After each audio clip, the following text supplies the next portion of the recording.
Saludos desde el oeste de la isla de Montreal. Esto es de sur a norte, Hispanoamérica, según las noticias publicadas entre el lunes 20 y el viernes 24 de octubre de 2025.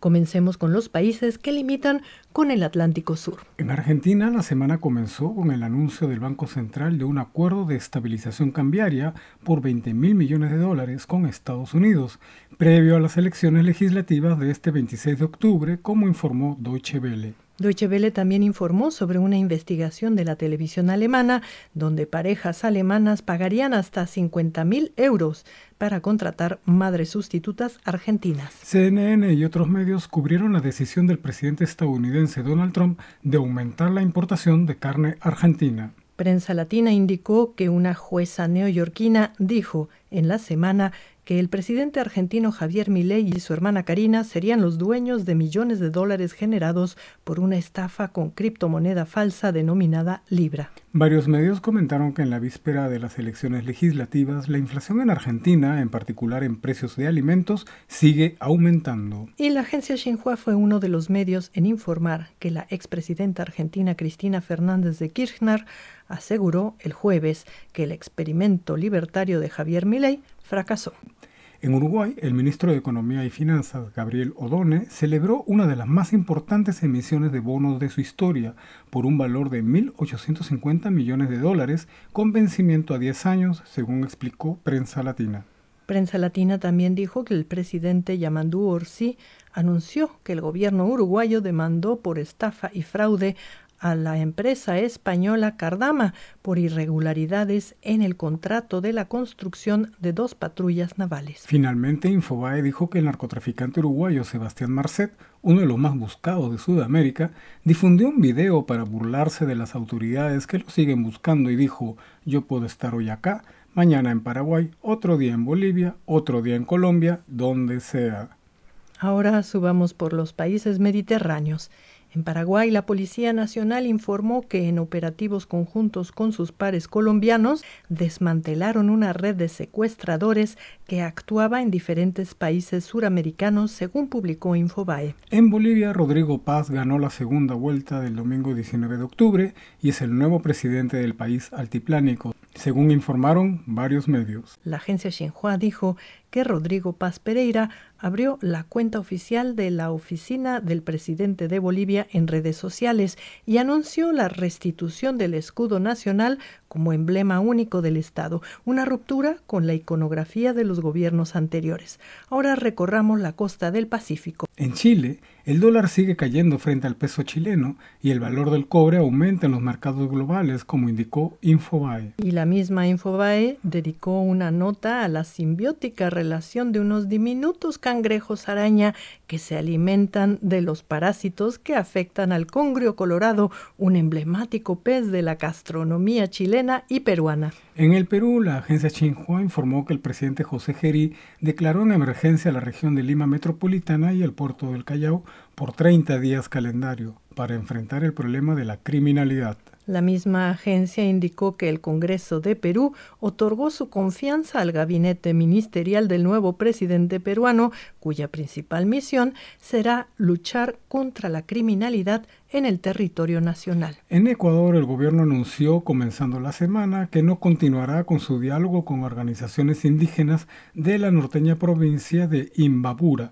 que protestan contra la eliminación del subsidio al diésel, según informó la agencia Xinhua. CNN y Deutsche Welle, por su parte, informaron que el presidente Daniel Noboa denunció que intentaron envenenarlo con una mermelada de tamarindo y una mistela de cacao que recibió durante un encuentro con agricultores en la provincia costera de Los Ríos. Deutsche Welle también informó que la justicia ecuatoriana ordenó prisión preventiva contra un exministro del gobierno del expresidente Rafael Correa y un empresario que se encuentra fuera del país por el magnicidio del candidato presidencial Fernando Villavicencio en 2023. La agencia Xinhua informó que el presidente de Ecuador, Daniel Noboa, restableció el jueves la sede del gobierno en Quito, la capital del país, que había sido tomada por las protestas contra la eliminación del subsidio al diésel. Y Prensa Latina finalizó la semana indicando que el presidente Noboa ya tiene pensados algunos sitios donde se podrían instalar bases militares extranjeras para que lo ayuden a combatir la criminalidad en su país. Y llegamos al norte amazónico.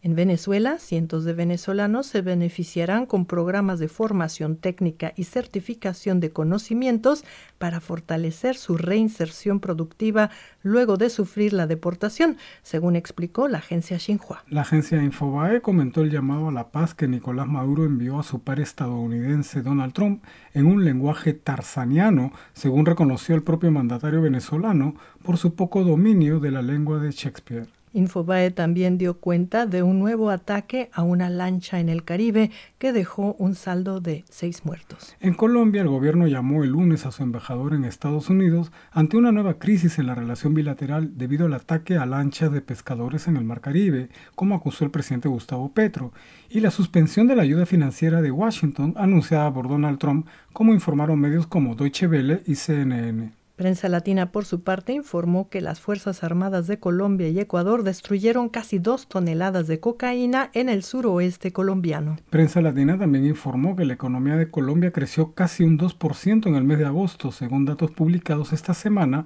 por el Departamento Administrativo Nacional de Estadística. La agencia Xinhua indicó que el presidente colombiano Gustavo Petro dijo esta semana que su país diversificará su comercio internacional ante las amenazas arancelarias del presidente Donald Trump. Y CNN finalizó la semana señalando que el presidente colombiano Gustavo Petro acusa a Trump y a su gobierno de romper el derecho internacional y de cometer ejecuciones extrajudiciales. Ahora pasemos por Centroamérica y el Caribe.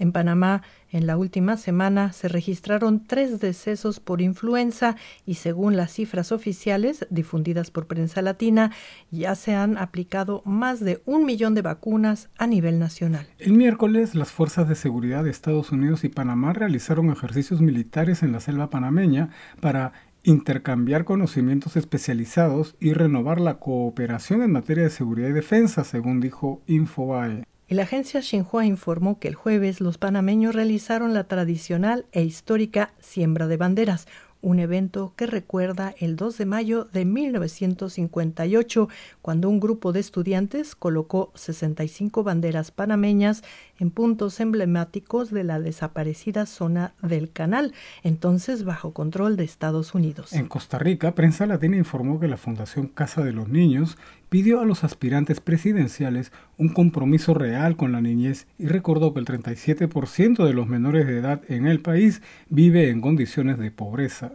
La agencia AP comentó que un cubano se encuentra en huelga de hambre en una prisión en la nación africana de Eswatini, a donde llegó deportado desde Estados Unidos. Deutsche Welle, por su parte, informó que el gobierno de Cuba extraditó a México al ciudadano chino Xi Dongchang, acusado de fabricación y tráfico de fentanilo a gran escala. Y pocos días después, varios medios indicaron que el ciudadano chino fue extraditado de México a Estados Unidos. En República Dominicana, el presidente de la Federación Nacional de Transporte, La Nueva Opción, denunció que los sectores oligárquicos dominicanos son los principales beneficiarios del presupuesto nacional, donde cada año reciben $950 millones en subsidios en combustibles, según informó Prensa Latina. Prensa Latina también informó que República Dominicana se encuentra en alerta roja debido a las lluvias intensas que saturan los suelos y elevan el riesgo de inundaciones y deslizamientos en varias provincias. En Honduras, la alerta descendió al color amarillo luego que las autoridades de protección civil confirmaran un descenso en los niveles de precipitación,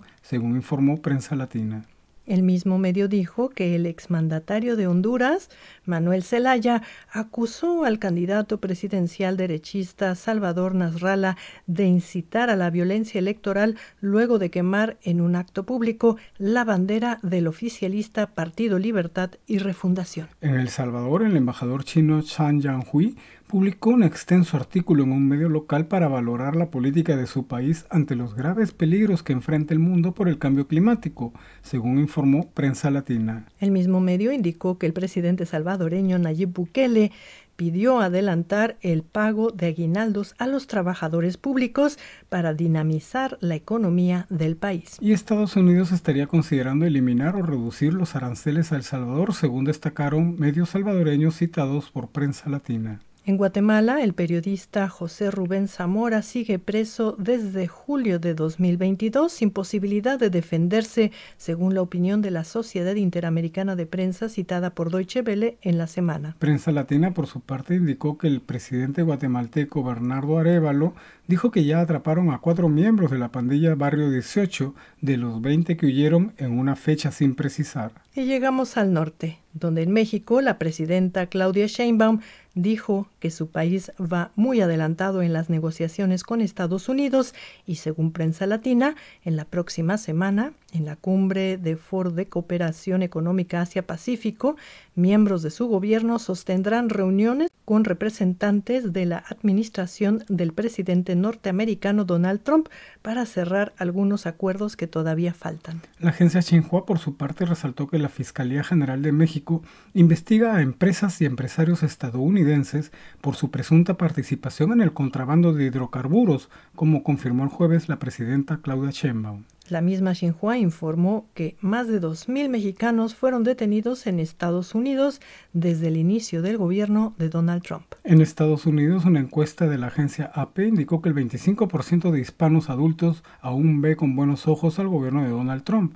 un descenso del 44% que lo apoyó para ganar su segundo mandato presidencial, según informó la prensa canadiense. En Canadá, un anuncio televisivo pagado por el primer ministro de la provincia de Ontario, Doug Ford, donde el expresidente Ronald Reagan habla contra las tarifas, pudo ser el detonante para que Donald Trump pusiera fin a las negociaciones comerciales con el gobierno del primer ministro Mark Carney, según información de varios medios, entre ellos CNN. Y finalizamos con el dato de la semana. La agencia Reuters volvió a citar al Papa León XIV, quien calificó como un crimen muy grave el maltrato que sufren los migrantes y recordó la obligación moral de los gobiernos de brindarles refugio. Bueno, amigos y amigas, esto fue de sur a norte. Desde la isla de Montreal, les deseamos una estupenda semana y nos despedimos. Hasta la próxima.